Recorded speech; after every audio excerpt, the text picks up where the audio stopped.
গত কিছুদিন আগে আমি একটা পোস্ট করছিলাম, মানে আমাদের দেশে কিভাবে বেকারত্বের হার হ্রাস করা যায় বা কিভাবে বেকারত্ব কমানো যায়। এখন কথা হচ্ছে, বেকারত্ব কমাইতে হলে আমাদের দেশে কর্মসংস্থান সৃষ্টি করতে হবে। কর্মসংস্থান আপনি কিভাবে সৃষ্টি করবেন? একজন এক এক কাজ করতে পারে। জাস্ট আপনি বসে থাকলেন, ভাবলেন দেশে কোনো কিছু নাই, আমি বিদেশ চলে যাব। বিদেশ চলে যাওয়ার পর আপনি খাটলেন, ঠিক আছে। আপনার যে মূল্যবান সময়টা আপনি বিদেশে দিতেছেন, আপনার কিছু টাকা আসতেছে, আপনি সেই টাকা দেশে পাঠাইতেছেন, আর সেই টাকা দেশে খরচ হয়ে যাচ্ছে। কিন্তু কথা হচ্ছে যে, মানে আপনার যে প্রতিভাটা সেটা অন্য দেশ গিলে ফেলতেছে। অন্য দেশ আপনাকে এমনি এমনি টাকা দিচ্ছেন, আপনার পরিশ্রমের উপরে আপনাকে টাকা দিতেছে। কিন্তু কথা হচ্ছে, একবার ভেবে দেখেন আমরা কি করতেছি। আমাদের যে মূল্যবান কাজগুলো আছে, আমাদের যে মূল্যবান ট্যালেন্ট গুলো আছে, আমরা অন্য দেশকে উন্নত করার জন্য কাজে লাগাইতেছি। অন্য দেশ থেকে টাকা নিয়ে আমরা আমাদের দেশে রাখতেছি। যেমন ধরেন আমি আমার ঘরে কাজ করতে পারি, ঘরে কাজ করার পরে ওই জিনিসটা, মানে আমার ঘর উন্নত হবে। হ্যাঁ, এখন ঘরে কিভাবে টাকা আনতে হবে সেটা ম্যানেজ করতে হবে।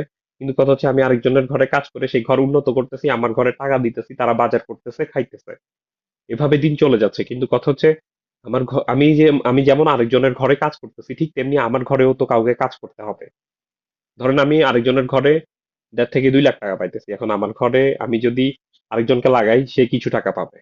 সে তার ঘরে আরেকজনকে লাগাইলে সে কিছু টাকা পাবে। এভাবে মানে জিনিসটা প্রবাহিত হতে থাকবে। কিন্তু কথা হচ্ছে, জাস্ট আমি আরেকজনের ঘরে টাকা লাগাইলাম, মানে আরেকজনের ঘরে পরিশ্রম করলাম, ওই যে টাকাটা পাইছি সেটা আমার ঘরে লাগাইছি, আর আমার ঘরে খাইলো, ঘুমাইলো, বাস এতটুকুই। এরপর আমি ভাবলাম আমি দেশে যাব। যখন আমি দেশে যাওয়ার সময় হয়েছে বা আমার ঘরে রিটার্ন হওয়ার টাইম হয়েছে, কিন্তু তখন দেখা যাচ্ছে যে আমি শূন্য। আমার সময় শেষ, আমার টাকা শেষ, সবকিছু শেষ, আমার পরিশ্রম করার মতো সময় নাই। তো এটাই চলতেছে আমাদের দেশে, যার কারণে আমাদের দেশে বেকারত্বের হার দিন দিন হ্রাস পাইতেছে। সরি, দিন দিন বৃদ্ধি পাইতেছে।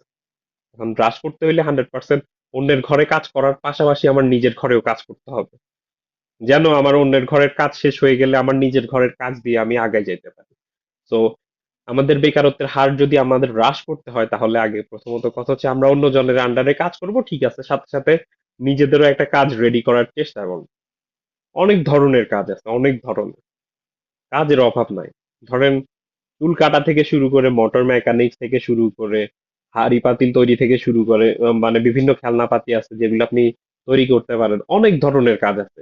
কিন্তু আমরা এই জিনিসগুলোকে কেন ছোট করে দেখি আমি জানি না। আমাদের মন মানসিকতা পাল্টাইতে হবে। আমরা পড়ালেখা করতেছি জ্ঞান অর্জনের জন্য। পড়ালেখা করলে দেখা যাচ্ছে যে আমাদের জ্ঞান আসতেছে কেন? আমরা নতুন কিছু শিখার জন্য, মানে আমাদের দরজাটা খুলে যাইতেছে। আমি পড়ালেখা শেষ করছি, তার মানে এই না যে আমার পড়ালেখা শেষ, আমি জ্ঞানী হয়ে গেছি, আমি সবকিছু জানি না। পড়ালেখা আমাদেরকে হেল্প করে যেন আমরা নতুন কিছু জানতে, আমরা মানে জিনিসটা আরো সহজভাবে জানতে পারি। তো পড়ালেখা করলাম আর চাকরির পিছনে দৌড়াইলাম, কিন্তু কথা হচ্ছে আমি আমার নিজের ঘরের দিকে খেয়াল করলাম না, নতুন ভাবে কিছু একটা তৈরি করার চেষ্টা করলাম না, জীবন চাকরির পিছনেই ছুটলাম। মানে হচ্ছে আমি আরেকজনের ঘর সুন্দর করার জন্য দৌড়াইছি, কিন্তু নিজের ঘরের জন্য আমি কিছু করি না। আর আমাদের দেশে বেকারত্ব দূর করতে হইলে প্রথমত কথা হচ্ছে, আমি আরেকজনের আন্ডারে কাজ করতে করতে সাথে সাথে একটা কর্মসংস্থান তৈরি করার জন্য চেষ্টা করতে হবে। তা না হলে বেকারত্ব হ্রাস পাবে না। আমিও চাকরি করবো, আমার বাচ্চা কাচ্চারাও চাকরি করবে, তার বাচ্চা কাচ্চারাও আজীবন অন্যের ঘরেই চাকরি করতে হবে। আমরা কিছুই করতে পারবো না।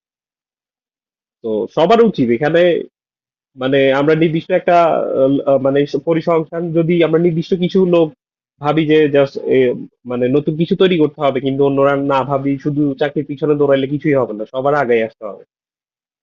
তো আমাদের আস্তে আস্তে কাজ করতে হবে এই জিনিসটার উপরে। যত বেশি কাজ করতে পারবো আমরা, তত বেশি আগায় যেতে পারবো। কথা হচ্ছে একা কারো পক্ষে আগায় যাওয়া কখনোই সম্ভব না।